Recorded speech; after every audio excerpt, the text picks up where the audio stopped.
Eastern magic അവനിലേക്ക് സ്വാഗതം. മലയാളിക്കെന്നും നാടൻ വിഭവങ്ങളോട് തന്നെയാണ് ഇഷ്ടം. അപ്പോൾ നാടൻ വിഭവങ്ങൾ എന്ന് പറഞ്ഞാൽ നമ്മൾ ഇടയ്ക്കിടയ്ക്ക് നാടൻ വിഭവങ്ങൾ തയ്യാറാക്കാറുണ്ട് ഇല്ലേ? അപ്പോൾ ചിക്കൻ കൊണ്ടും മത്സ്യം കൊണ്ടും ഒക്കെ നാടൻ വിഭവങ്ങൾ വളരെ എളുപ്പത്തിൽ തന്നെ നമുക്ക് തയ്യാറാക്കാൻ സാധിക്കും. നമ്മൾക്ക് ഏറ്റവും പരിചിതമായ ചേരുവകൾ വെച്ചിട്ട് ഏറ്റവും എളുപ്പം ചെയ്യാൻ പറ്റുന്ന കാര്യങ്ങൾ നാടൻ വിഭവങ്ങൾ തന്നെയാണ്. പക്ഷേ ഈ നാടൻ വിഭവം തയ്യാറാക്കുമ്പോഴും ചേരുവകളൊക്കെ ഒരുപക്ഷെ ഒന്ന് തന്നെ ആയിരിക്കും, അല്ലെങ്കിൽ ഏകദേശം ഒന്ന് തന്നെ ആയിരിക്കും. എന്നാൽ പോലും വ്യത്യാസം വിഭവത്തിനുണ്ടാകും. തയ്യാറാക്കി വരുമ്പോൾ ഓരോന്നും ഓരോ രുചിയാണ്. അപ്പോൾ നമ്മൾ ഇന്നും ഒരു നാടൻ വിഭവമാണ് ചെയ്യുന്നത്, ചിക്കൻ കൊണ്ടൊരു വിഭവം. ഇത് ചിക്കൻ പൊരട്ട് പോലെ കണ്ടാൽ ഏകദേശം തോന്നുമായിരിക്കും, പക്ഷേ ഇത് ചിക്കൻ പൊരട്ടല്ല. ഇതിൻ്റെ പേര് ചിക്കൻ പിരളൻ. അപ്പോൾ ചിക്കൻ പിരളൻ എന്ന് പറയുമ്പോൾ ഇങ്ങനെ കുഴഞ്ഞിരിക്കുന്ന ഒരു ചിക്കൻ. ഇതിൽ കുറച്ച് നാടൻ ചേരുവകളെല്ലാം ചേർത്തിട്ട് വളരെ രുചികരമായി നമ്മൾക്ക് എങ്ങനെ ചിക്കൻ പിരളൻ തയ്യാറാക്കാം എന്ന് കണ്ടു നോക്കാം. ഇതിന് വേണ്ട ചേരുവകൾ എന്തൊക്കെയാണെന്ന് നോക്കാം. ചിക്കൻ ഒരു ഇടത്തരം ചെറിയ കഷ്ണങ്ങളായി മുറിച്ചത്, സവാള 2 വലുത് നീളത്തിൽ കനം കുറച്ച് അരിഞ്ഞത്, സവാള 1 വലുത് ചെറിയ കഷ്ണങ്ങളായി നുറുക്കിയത്, ഇഞ്ചി അരച്ചത് 1.5 ടേബിൾ സ്പൂൺ, വെളുത്തുള്ളി അരച്ചത് 1.5 ടേബിൾ സ്പൂൺ, ചെറിയ ഉള്ളി 20 എണ്ണം വലിയ കഷ്ണങ്ങളായി മുറിച്ചത്, കുരുമുളക് പൊടി 1.5 ടേബിൾ സ്പൂൺ, മുളക് പൊടി 1.5 ടേബിൾ സ്പൂൺ, ഗരം മസാലപ്പൊടി 1 ടീസ്പൂൺ, പെരിഞ്ജീരകം പൊടിച്ചത് 1/4 ടീസ്പൂൺ, മഞ്ഞൾപ്പൊടി 1/2 ടീസ്പൂൺ, ടൊമാറ്റോ 3 ഇടത്തരം ചെറുതായി അരിഞ്ഞത്, എണ്ണ 1/4 കപ്പ്, ഉപ്പ് ആവശ്യത്തിന്, മല്ലിയില ആവശ്യത്തിന്, കറിവേപ്പില ആവശ്യത്തിന്, വെള്ളം 1/2 കപ്പ്. നമ്മൾക്കിനി നമ്മളുടെ ചിക്കൻ പിരളൻ തയ്യാറാക്കാം. അപ്പോൾ വളരെ നാടൻ രീതിയിൽ തന്നെ നമുക്ക് നമ്മുടെ ചിക്കൻ തയ്യാറാക്കാം. അപ്പോൾ ചിക്കൻ്റെ പീസസ് നമുക്ക് കുറച്ചുകൂടി വലിയൊരു പാത്രത്തിലേക്ക് മാറ്റാം. ഇതിലേക്ക് ഒരു 1/2 ടീസ്പൂൺ മഞ്ഞൾപ്പൊടി,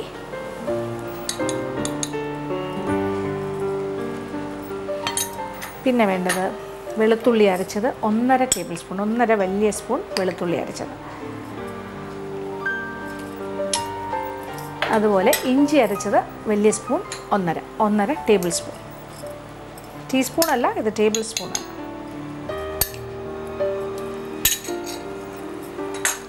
പിന്നെ വേണ്ടത് ഒരു പ്രധാന കാര്യമാണ്, ഇതിൽ കൂടുതലാണ് നമ്മൾ ചേർക്കുന്നത് കുരുമുളക് പൊടിയാണ്. തരിതരിപ്പായിട്ട് പൊടിച്ച കുരുമുളക് പൊടി, അത് 1 ടേബിൾ സ്പൂൺ മുതൽ 1.5 ടേബിൾ സ്പൂൺ വരെ ചേർക്കാം. എനിക്ക് തോന്നുന്നു കുരുമുളക് പൊടി നമുക്കൊരു 1.5 ടേബിൾ സ്പൂൺ ചേർക്കാം. അപ്പോൾ കുരുമുളകിൻ്റെ ടേസ്റ്റാണ് കൂടുതലായിട്ട് നിൽക്കേണ്ടത്. അത് അങ്ങനെ തന്നെ ആയിരിക്കും, കാര്യം 1.5 ടേബിൾ സ്പൂൺ കുരുമുളക് പൊടി. പിന്നെ മുളക് പൊടിയുടെ അളവ് പിരിയൻ മുളകിൻ്റെ പൊടിയാണെങ്കിൽ നമുക്കൊരു 1.5 വരെ ചേർക്കാം. ആദ്യം 1 ടേബിൾ സ്പൂൺ, വേണമെന്നുണ്ടെങ്കിൽ 1/2 ടേബിൾ സ്പൂണും കൂടി ചേർക്കാം. അത് ഓരോരുത്തരുടെ ഇഷ്ടമാണ്. പിന്നെ അല്ലെങ്കിൽ ഒരു കാര്യം ചെയ്യണം, കുരുമുളക് പൊടി 1.5 ടേബിൾ സ്പൂൺ എന്നുള്ളത് 2 ടേബിൾ സ്പൂൺ കുരുമുളക് പൊടി, 1 ടേബിൾ സ്പൂൺ മുളക് പൊടിയും ചേർത്താലും മതിയാകും. പിന്നെ വേണ്ടത് ഗരം മസാലപ്പൊടി 1 ടീസ്പൂൺ, പട്ട, ഗ്രാമ്പൂ, ഏലക്ക, പെരിഞ്ജീരകം എല്ലാം കൂടി ചേർത്ത് പൊടിച്ചത് 1 ടീസ്പൂൺ, ചെറിയ സ്പൂണിന് 1 സ്പൂൺ. പിന്നെ പെരിഞ്ജീരകം പൊടിച്ചത്, പെരിഞ്ജീരകം മാത്രമായിട്ട് പൊടിച്ചെടുത്തത്, അത് ഒരു 1/4 ടീസ്പൂൺ. പിന്നെ പാകത്തിനുള്ള ഉപ്പെല്ലാം നമുക്ക് അവസാനം വീണ്ടും ചേർക്കാം. ഇപ്പോൾ ചിക്കൻ്റെ പീസസിൽ പിടിക്കാനുള്ള ഉപ്പ്. ഇനി എന്താ വേണ്ടത്? ഇനി 2 കാര്യങ്ങളുണ്ട്. ഒന്ന് ചെറിയ ഉള്ളി ഒരു 20ഓ 25ഓ ചെറിയ ഉള്ളി 2ആയിട്ടൊക്കെ മുറിക്കുക. ഒരുപാട് തിന്നായിട്ട് ഖനം കുറച്ച് നീളത്തിനൊന്നും അരിയേണ്ട ആവശ്യമില്ല, വലിയ പീസസായിട്ട് മുറിക്കുക. അതുപോലെ തന്നെ നമ്മളുടെ സവാള, ഒരു വലിയ സവാള ചെറുതായിട്ട് അരിഞ്ഞത്.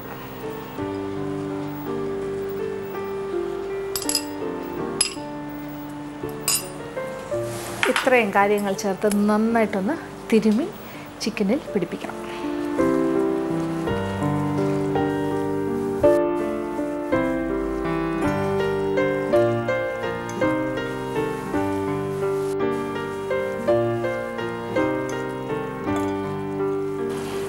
എനിക്ക് തോന്നുന്നു നമ്മളൊരു 1/2 ടേബിൾ സ്പൂൺ മുളക് പൊടിയും കൂടി ചേർക്കാം.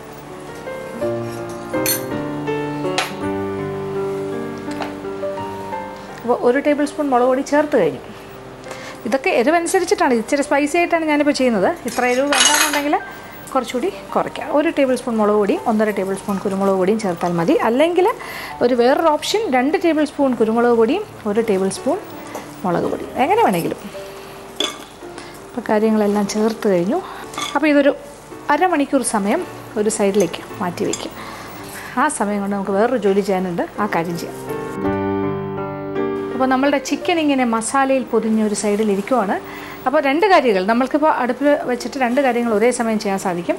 ഒന്ന്, നമ്മൾ അടുപ്പ് കത്തിച്ചിട്ട് കുറച്ച് എണ്ണ ചൂടാക്കാനായിട്ട് വയ്ക്കാം. അടുപ്പ് കത്തിക്കാം. ചുവട് കട്ടിയുള്ളൊരു പാത്രത്തിൽ കുറച്ച് വെളിച്ചെണ്ണ, ഒരുപാടൊന്നും വേണ്ട, നമ്മളൊരു അര കപ്പോളം വെളിച്ചെണ്ണ ഒഴിച്ചിട്ട് നമ്മൾ 2 സവാള കനം കുറച്ച് വട്ടത്തിന് അരിഞ്ഞ് വയ്ക്കുക, അല്ലെങ്കിൽ ഹാഫ് സ്ലൈസസ് ആയിട്ട് നീളത്തിൽ അരിഞ്ഞ് വയ്ക്കുക. എന്നിട്ടത് വറുത്ത് കോരണം. വറുത്ത് കോരാൻ ഡീപ് ഫ്രൈ ചെയ്യണം, അതായത് നല്ല കരികരിപ്പായിട്ട് നമ്മൾ ഉള്ളി വറുത്തെടുക്കുകയാണ്. അത് ഒരു സൈഡിൽ. ഇപ്പുറത്തെ സൈഡിൽ നമ്മുടെ മാരിനേറ്റഡ് ചിക്കൻ, ഒരു അരമണിക്കൂർ മാറ്റി വെച്ചിരിക്കുന്ന കോഴി വേവിക്കാനായിട്ടും വയ്ക്കും. ആദ്യം കുറച്ച് എണ്ണ,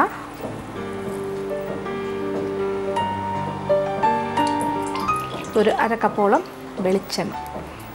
എണ്ണ നല്ല ചൂടായിട്ട് നമുക്ക് സവാള ഇട്ട് വറുത്ത് കോരാം. അപ്പോൾ ഇപ്പുറത്തെ അടുപ്പിലേക്ക് നമ്മൾ മറ്റൊരു പാത്രം വയ്ക്കുന്നു. അതിലേക്ക് മസാല പുരട്ടി വെച്ചിരിക്കുന്ന കോഴിയുടെ കഷ്ണങ്ങൾ. ഇതിൽ എല്ലാ കാര്യങ്ങളും ഉണ്ട്.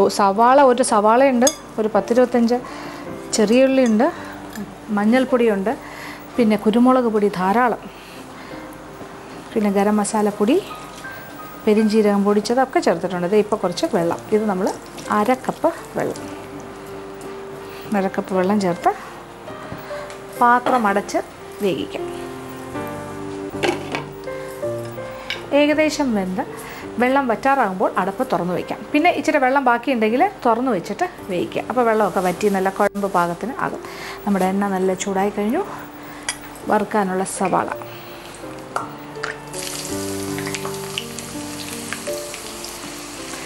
സവാളയുടെ അളവ് ഇച്ചിരി കൂടിയെന്ന് പറഞ്ഞ് കുഴപ്പമൊന്നുമില്ല. 2 എന്നുള്ളത് 3 ആയാലും കുഴപ്പമില്ല, സ്വാദാണ്. അത് നമുക്ക് ആവശ്യാനുസരണമാകാം. അപ്പോൾ സവാളയിലേക്ക് ഒരല്പം ഉപ്പും കൂടി ചേർത്ത് കൊടുക്കാം, പെട്ടെന്ന് ഫ്രൈ ആയി കിട്ടാൻ, പെട്ടെന്ന് തന്നെ മൂത്ത് കിട്ടും. കുറച്ചുപ്പ്,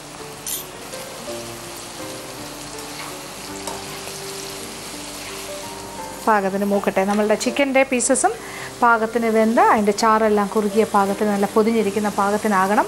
ഏകദേശം വെന്ത കഴിയാറാകുമ്പോൾ നമ്മൾ അടപ്പ് മാറ്റി വറ്റിച്ചെടുക്കണം. അപ്പോൾ നമ്മുടെ സവാള ഇങ്ങനെ ഗോൾഡൻ ബ്രൗൺ കളറായിട്ട് മൂത്തുകൊണ്ടിരിക്കുന്നു. നമ്മൾ എണ്ണയിൽ നിന്ന് മാറ്റാൻ സമയമാകുന്നു. നമ്മളുടെ ചിക്കൻ്റെ അവസ്ഥ എന്താണെന്ന് നോക്കട്ടെ.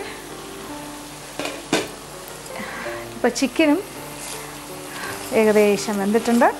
കുറച്ച് ചാറ് വെള്ളമുണ്ട്, കുറച്ച് ചാറായിട്ട് കിടക്കുകയാണ്. ഇനി ഇച്ചിരി വറ്റണം. ഇനി നമുക്ക് പാത്രം തുറന്നിട്ടിട്ട് വേവിക്കാം. സവാള പാകത്തിന് മൂത്ത് കഴിഞ്ഞു. ഇനി അത് എണ്ണയിൽ നിന്ന് മാറ്റാം.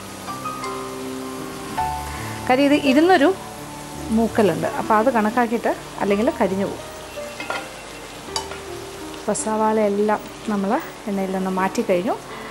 ഇതും ഒരു സൈഡിലേക്ക് മാറ്റി വയ്ക്കുക. അപ്പോൾ ഇത് 2 സവാള കനം കുറഞ്ഞ നീളത്തിന് അല്ലെങ്കിൽ വട്ടത്തിന് അരിഞ്ഞത്. ഇനി തീ ഒരല്പം കുറയ്ക്കാം. എണ്ണ നല്ല ചൂടായി കിടക്കുകയല്ലേ. ചിക്കൻ വറ്റാറായി വരുന്നു. ഇടയ്ക്കിടയ്ക്ക് ഇളക്കി കൊടുക്കുക. അപ്പോൾ ഉള്ളിയെല്ലാം പാകത്തിന് വെന്ത് ഇതിൻ്റെ കൂടെ തന്നെ യോജിക്കും. പീസസൊക്കെ ഇങ്ങനെ വെന്ത് വരാണ്. അപ്പോൾ ഇതും ചെറിയ തീയിൽ കിടക്കട്ടെ. അപ്പോൾ നമ്മൾ സവാള വറുത്ത എണ്ണ ബാക്കിയുള്ളത്, അപ്പോൾ ഏതാണ്ട് ഒരു അര കപ്പോളം എണ്ണയിലാണ് നമ്മൾ വറുത്തെടുത്തത്. അപ്പോൾ അത്ര എണ്ണ നമുക്ക് ആവശ്യമില്ല, നമ്മൾ അതിൻ്റെ ഒരു പകുതിയോളം മാറ്റണം.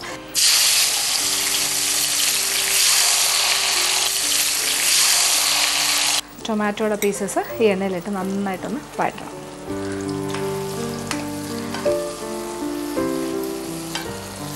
അപ്പോൾ നമ്മൾ ടൊമാറ്റോയുടെ കൂടെ കുറച്ച് കറിവേപ്പിലയും കൂടി ചേർക്കാം.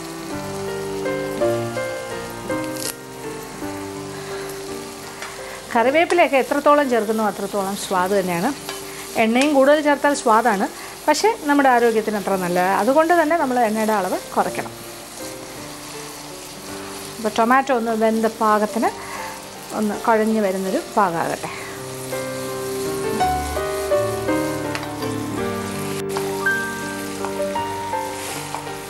ചിക്കനും കുഴഞ്ഞ പാകമായി കഴിഞ്ഞു. ഇനി തീ ഓഫ് ചെയ്യാം.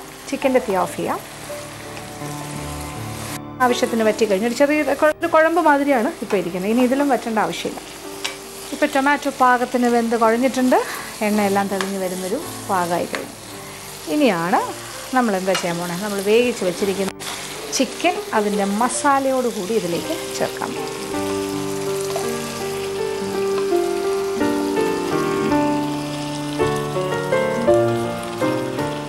നല്ലൊരു മണമാണ്, ഒരു മണം വരുന്നുണ്ട്. ഇത് കാണുമ്പോൾ തന്നെ കഴിക്കാൻ തോന്നുന്ന ഒരു മണം. ഇത് നമ്മൾ കുറച്ച് നേരം അടുപ്പിലിട്ടിങ്ങനെ ഇളക്കി കൊടുക്കും. 5 മുതൽ 10 മിനിറ്റ് സമയം വരെ നമ്മൾക്കിങ്ങനെ ഈ അടുപ്പിൽ തന്നെ ഇട്ടേക്കാം. ഇടയ്ക്കിടയ്ക്ക് ഇളക്കി കൊടുക്കാം.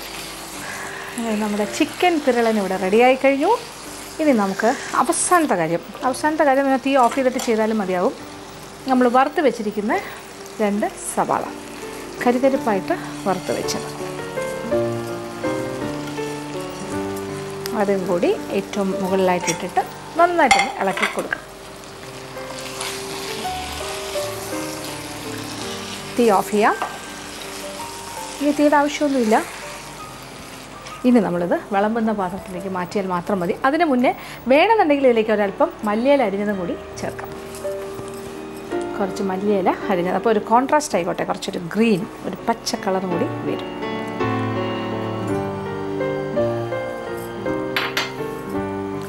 ഇതൊക്കെ ഓപ്ഷണലാണ്, വേണമെങ്കിൽ ചേർത്താൽ മതി മല്ലിയിലയുടെ കാര്യമൊക്കെ. ഇനി നമുക്ക് വിളമ്പ് പാത്രത്തിലേക്ക് മാറ്റാം.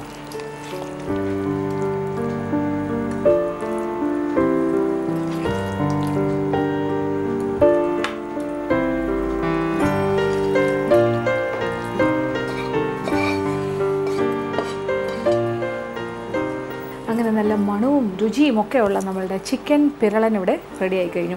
നല്ല കുഴമ്പ് പാകത്തിൽ ആണ് ഈ ചിക്കൻ പിരളൻ റെഡിയാക്കിയിരിക്കുന്നത്. ഇനി ഇത് നല്ല കപ്പയുടെ കൂടെ, വേവിച്ച കപ്പയുടെ കൂടെയും നല്ല ചമ്പാവരി ചോറിൻ്റെ കൂടെയൊക്കെ കഴിക്കാൻ ഏറ്റവും നല്ലൊരു കാര്യമായിരിക്കും. പിന്നെ ഇത് കൂടാതെ എന്താ പറയുക, ചപ്പാത്തി, ആപ്പം, പുട്ട്, ഇങ്ങനെയുള്ള ഇടിയപ്പം എല്ലാത്തിൻ്റെ കൂടെയും കഴിക്കാം. നല്ലൊരു മണമുള്ള ചിക്കൻ പിരളൻ. സ്വാദും അതുപോലെ തന്നെയാണ്. തീർച്ചയായിട്ടും പരീക്ഷിക്കുക, എല്ലാവർക്കും ഇഷ്ടം.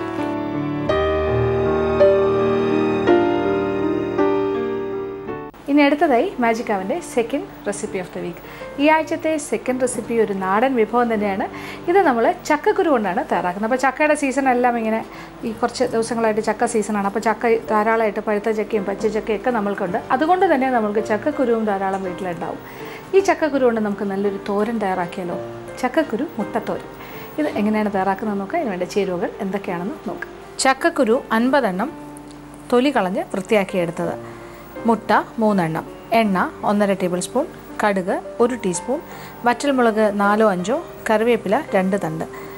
ഇനി അരപ്പിന് വേണ്ട ചേരുവകൾ: തേങ്ങ ചിരകിയത് 1.5 കപ്പ്, ജീരകം 1/2 ടീസ്പൂൺ, മഞ്ഞൾപ്പൊടി 1/4 ടീസ്പൂൺ, പച്ചമുളക് 5 എണ്ണം, വെളുത്തുള്ളി 2 വലിയ അല്ലി, ഉപ്പ് ആവശ്യത്തിന്. അപ്പോൾ നമ്മളുടെ ചക്കക്കുരു മുട്ടത്തോരൻ തയ്യാറാക്കി തുടങ്ങാം. അപ്പോൾ അതിനൊരു 50 ചക്കക്കുരു തൊലിയെല്ലാം കളഞ്ഞ് 40 മുതൽ 50 എണ്ണം വരെ എടുക്കാം. തൊലിയെല്ലാം ചുരണ്ടി കളഞ്ഞ് കഴുകി വൃത്തിയാക്കി എടുക്കുക. എന്നിട്ട് ഇത് ഒന്ന് വേവിച്ചെടുക്കണം. ശരിക്കും പറഞ്ഞാൽ ഇത് കുക്കറിലിട്ട് വേവിച്ച് കഴിഞ്ഞാൽ പെട്ടെന്ന് ഒരുപാട് അങ്ങ് വെന്ത് പോകും. നമുക്കങ്ങനെ ഒരുപാട് വേകണ്ട. അതുകൊണ്ട് കുറച്ച് വെള്ളം ഒഴിച്ചിട്ട് വേവിച്ചെടുക്കുക. അല്ലെങ്കിൽ ആവിയിൽ വേവിച്ചെടുത്താലും മതിയാകും. എന്തായാലും ചക്കക്കുരു വേവിച്ചെടുത്തിട്ട് അതൊന്ന് അമ്മിക്കല്ലിൽ വെച്ച് തല്ലിയെടുത്താൽ ഏറ്റവും നല്ല. ഇപ്പോൾ നമ്മളുടെ ഫ്ലാറ്റുകളിലെല്ലാം ഇങ്ങനെ ചെറിയ ഇടിയെല്ലുണ്ടാവും. അതിനകത്ത് വെച്ചിട്ട് ഓരോന്നോരോന്നായിട്ട് ഇങ്ങനെ 2-3 വെച്ച് ഇങ്ങനെ തല്ലിയെടുക്കുക. അങ്ങനെ ആയിരിക്കും എളുപ്പം. അപ്പോൾ അങ്ങനെ നമ്മൾ ചതച്ചെടുത്ത്, അതായത് തല്ലിയെടുത്ത് വേവിച്ച് ചക്കക്കുരുവാണിത്. അപ്പോൾ ഒരുപാട് വെന്ത് പേസ്റ്റ് പോലെ ആയിക്കഴിഞ്ഞാൽ കുഴഞ്ഞു പോകും. ഇത് ഇച്ചിരി മാവ് പോലെ ഇരിക്കും. കുറച്ചിങ്ങനെ എന്താ പറയുക, തോരൻ്റെ ഒരു പാകം ആയിക്കഴിഞ്ഞു. അപ്പോൾ ഇതാണ് നമ്മളുടെ ചക്കക്കുരു. ഇനി വേണ്ടത് അരപ്പെന്ന് പറയുമ്പോൾ ഏകദേശം ഒരു 1-1.5 കപ്പോളം തേങ്ങയുടെ അളവ് ഓരോരുത്തരുടെ ഇഷ്ടമാണ്. ചിലർക്ക് 1 കപ്പ് മതിയാകും. കാര്യം ഒരുപാട് തേങ്ങ ഇഷ്ടമില്ലാത്തവരുണ്ട്. അല്ലെങ്കിൽ 1.5 കപ്പ് വരെ ചേർക്കാം. അപ്പോൾ ഈ തേങ്ങയിലേക്ക് ഒരു 1/4 ടീസ്പൂൺ മഞ്ഞൾപ്പൊടി, 1/4 മുതൽ 1/2 ടീസ്പൂൺ വരെ ആകാം. പിന്നെ ഒരു 1/2 ടീസ്പൂണോളം നല്ല ജീരകം, തോരൻ്റെ ജീരകം. പിന്നെ 2 വലിയ അല്ലി വെളുത്തുള്ളി. ചൈന വെളുത്തുള്ളി ആണെങ്കിൽ 2 വലുത്, ചെറുതാണെങ്കിൽ ഒരു 4 അല്ലി വെളുത്തുള്ളി. പിന്നെ ഇതിൽ ഇച്ചിരി പച്ചമുളകിൻ്റെ പ്രയോഗം കൂടുതലാണ്. സാധാരണ തോരനിൽ നമ്മൾ ഒരു 2 പച്ചമുളകൊക്കെ അരയ്ക്കാറുള്ളൂ. പക്ഷേ ഈ ചക്കക്കുരു മുട്ട തോരനിൽ 5 പച്ചമുളക്, വലിയ പച്ചമുളക്, നോക്കൂ സൈസ്, വലിയ പച്ചമുളക് ഒരു 5 എണ്ണമാണ് ഞാൻ അരയ്ക്കാൻ പോകുന്നത്. അപ്പോൾ ചെറിയ പച്ചമുളകാണെങ്കിലും ചിലപ്പോൾ നല്ല എരിവുള്ളതായിരിക്കും. അങ്ങനെയാണെങ്കിൽ 5 എണ്ണം മതി. എരിവ് കുറഞ്ഞ പച്ചമുളകാണെങ്കിൽ 5 എന്നുള്ളത് 6 ആയാലും 7 ആയാലും കുഴപ്പമില്ല. എന്തായാലും ഇച്ചിരി എരിവ് വേണം അരപ്പിന്. ഇത്രയും കാര്യങ്ങൾ ചേർത്തിട്ട് തോരൻ്റെ പാകത്തിനൊന്ന് ചതച്ചെടുക്കണം. അപ്പോൾ നമ്മളുടെ അരപ്പും റെഡിയാണ്. ഞാൻ അതിനോടൊപ്പം തന്നെ ഇച്ചിരി കറിവേപ്പിലയും കൂടി ചേർത്തിട്ടാണ് ചതച്ചെടുത്തിരിക്കുന്നത്. നിർബന്ധമില്ല, വേണമെങ്കിൽ കറിവേപ്പില ഈ സ്റ്റേജിൽ തന്നെ നമുക്ക് ചതയ്ക്കാനും ചേർക്കാം. പിന്നെ നമ്മൾ താളിക്കുന്ന സമയത്തും കറിവേപ്പില ചേർക്കാം. കറിവേപ്പില എത്ര ചേർത്താലും നല്ലതാണ് ആരോഗ്യത്തിന്. ഇനി നമുക്ക് അടുപ്പ് കത്തിച്ചിട്ട് അതിലേക്ക് ഒരു ചീനച്ചട്ടി വയ്ക്കാം.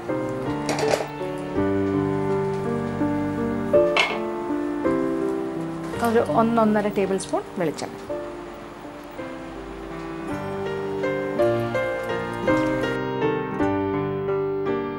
എണ്ണ നല്ല ചൂടായി കഴിഞ്ഞു. ഇനി ഇതിലേക്ക് ആദ്യം കടുക്, ഇനി ആവശ്യത്തിന് വറ്റൽമുളക് 1, 2, 3, 4 എത്ര വേണമെങ്കിലും ആകാം, മുറിച്ചിടാം. അതുപോലെ കറിവേപ്പില,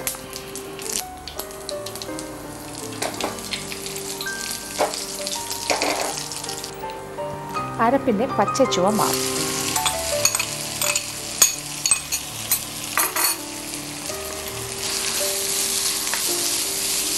അരപ്പിലെ പച്ചച്ചുവ ഒന്ന് മാറിയിട്ടാണ് നമ്മൾ ചക്കക്കുരു ചേർക്കേണ്ടത്. ഇനി ഒരല്പം ഉപ്പും കൂടി അരപ്പിനോടൊപ്പം ചേർക്കാം. ചക്കക്കുരു വേണമെന്നുണ്ടെങ്കിൽ ഉപ്പ് ചേർത്ത് വേവിക്കാം. അങ്ങനെയാണെങ്കിൽ പിന്നീട് ചേർക്കുന്ന ഉപ്പ് ശ്രദ്ധിച്ച് ചേർക്കാം. പക്ഷേ ഇപ്പം നമ്മൾ ഉപ്പില്ലാണ്ടാണ് ചക്കക്കുരു വേവിച്ചിരിക്കുന്നത്. അരപ്പിനെ നമുക്കൊന്ന് അടച്ചിടാം. 2-3 മിനിറ്റ്. ഇപ്പോൾ ഏകദേശം 2 മിനിറ്റ് സമയമായി. നമുക്ക് അടപ്പ് തുറക്കാം. അപ്പം അരപ്പിൻ്റെ പച്ചച്ചുവയൊക്കെ മാറി നല്ലൊരു മണം വരുന്നുണ്ട്. ഇനി ഇതിലേക്ക് നമ്മൾ വേവിച്ച് ചതച്ചെടുത്ത ചക്കക്കുരു, ഇത് ഏകദേശം ഒരു 40-45 ചക്കക്കുരു ഉണ്ടായിരുന്നു, പൊടി പോലെ ആക്കി എടുത്തിരിക്കും. ഇടയ്ക്കിടയ്ക്ക് ചെറിയ ചെറിയ കഷ്ണങ്ങളുണ്ടാവും. അതും കൂടി ചേർത്തൊന്ന് ഇളക്കാം. നന്നായിട്ട് യോജിപ്പിക്കും. ഇനി നമ്മളിതിലേക്ക് ഒരു കാര്യം, ഇത് ചക്കക്കുരു മുട്ടത്തോരനാണ്. അപ്പോൾ ഒരല്പം എണ്ണയും കൂടി നടുക്ക് ഭാഗത്തായിട്ട് ഒഴിച്ചു കൊടുക്കാം. എന്നിട്ട് അതിലേക്കൊരു 3 മുട്ട. മുട്ടയുടെ അളവൊക്കെ എത്ര വേണമെങ്കിലും ആവാം. 2 ആകാം, 1 ആകാം, 3 ആകാം, 4 ആകാം. നമ്മളിപ്പോൾ ഇവിടെ 3 മുട്ടയാണ് ചേർക്കുന്നത്.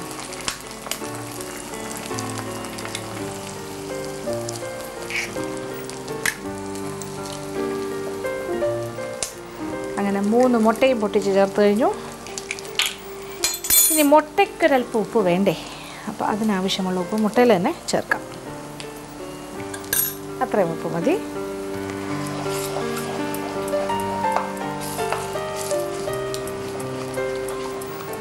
അപ്പോൾ അത് ചെറുതായിട്ടൊരു സ്ക്രാമ്പിൾഡ് ആകാൻ തുടങ്ങുന്നൊരു പാകമുണ്ട്. ആ പാകമായി കഴിഞ്ഞിട്ട് നമുക്കൊന്ന് ഇളക്കിയെടുക്കാം. ഇപ്പോൾ ഒരു സ്ക്രാമ്പിൾഡായി വരികയാണ്. അതായത് ഇങ്ങനെ മുട്ട ഇങ്ങനെ കട്ടിയായി തുടങ്ങുന്നു. ഒരു തോരൻ്റെ പാകത്തിലേക്ക് പോകുന്ന ഈ ഒരു പാകത്തിൽ നമുക്ക് നന്നായിട്ടൊന്ന് ഇളക്കാം. എല്ലാ ഭാഗത്തേക്കും മുട്ട ഇങ്ങനെ സ്പ്രെഡാകുന്ന, അല്ലെങ്കിൽ എല്ലാ ഭാഗത്തേക്കും മിക്സ് ആകുന്ന ഒരു പരുവം അല്ലേ. ഇപ്പോൾ മുട്ടയുടെ ആ ഒരു സ്ക്രാമ്പിൾ എന്ന് വെച്ചാൽ ഇങ്ങനെ കട്ടിയായി തുടങ്ങുന്നേ ഉള്ളൂ. അതിൽ ചെറിയൊരു കുഴമ്പ് പാകത്തിലാണ്. ഭയങ്കരമായിട്ട് ഡ്രൈ ആയിട്ടില്ല, ഉണങ്ങിയിട്ടില്ല. ഇനി അത് നമ്മളിങ്ങനെ ഇളക്കുമ്പോൾ എല്ലാ ഭാഗത്തേക്കും ഒരുപോലെ യോജിച്ച് കിട്ടും. ഇത് നമ്മൾ ഇളക്കി വീണ്ടും ഒരു തോരൻ പാകത്തിലാകും. അപ്പോൾ മുട്ടയുടെ പീസസ് എല്ലാ ഭാഗത്തും എത്തിയിട്ടുണ്ടാകും. അങ്ങനെ ഒരു ചക്കക്കുരു മുട്ട തോരനായി മാറിക്കൊണ്ടിരിക്കുവാണ്. ഇനി ഒന്ന് തോർത്തിയെടുത്താൽ മാത്രം മതി. ഒന്ന് ഡ്രൈ ആക്കി. ഇത് തോരനല്ലേ, അപ്പോൾ ഒരു ഡ്രൈ നല്ലതായിട്ട് തോർന്നിരിക്കണം. ചക്കക്കുരു മുട്ടത്തോരൻ ഇപ്പം ശരിക്കും നന്നായിട്ട് തോർന്നു കഴിഞ്ഞു. ഒരു തോരൻ്റെ പാകമായി കഴിഞ്ഞു. ഇത് കണ്ടു കഴിഞ്ഞാൽ ഒരു മുട്ടത്തോരനാണെന്നേ തോന്നുള്ളൂ. പക്ഷെ കഴിച്ച് നോക്കുമ്പോൾ മുട്ടയുടെ സ്വാദും ഉണ്ടാകും. എന്നാൽ ഇതിനകത്ത് വേറൊരു കാര്യം കൂടിയുണ്ട്, അതാണ് ചക്കക്കുരു. അപ്പോൾ നമ്മുടെ സാധാരണയായിട്ടുള്ളൊരു ചക്കക്കുരുവിനെ നമ്മൾ സ്വാദിഷ്ടമായൊരു തോരനാക്കി മാറ്റിയിരിക്കുകയാണ്. ഇനി തീ ഓഫ് ചെയ്യാം. എന്നിട്ട് ഇത് വിളമ്പുന്ന പാത്രത്തിലേക്ക് മാറ്റാം.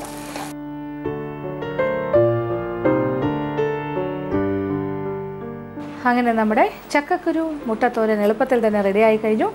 ഇത് എന്തിൻ്റെ കൂടെ വേണമെങ്കിലും കഴിക്കാം, പക്ഷേ ചോറിൻ്റെ കൂടെ കഴിക്കുന്നതായിരിക്കും ഏറ്റവും നല്ലത്. പക്ഷേ എളുപ്പത്തിൽ നമുക്ക് ചെയ്യാൻ പറ്റിയൊരു കാര്യമാണ്. അപ്പോൾ തീർച്ചയായിട്ടും പരീക്ഷിക്കുക.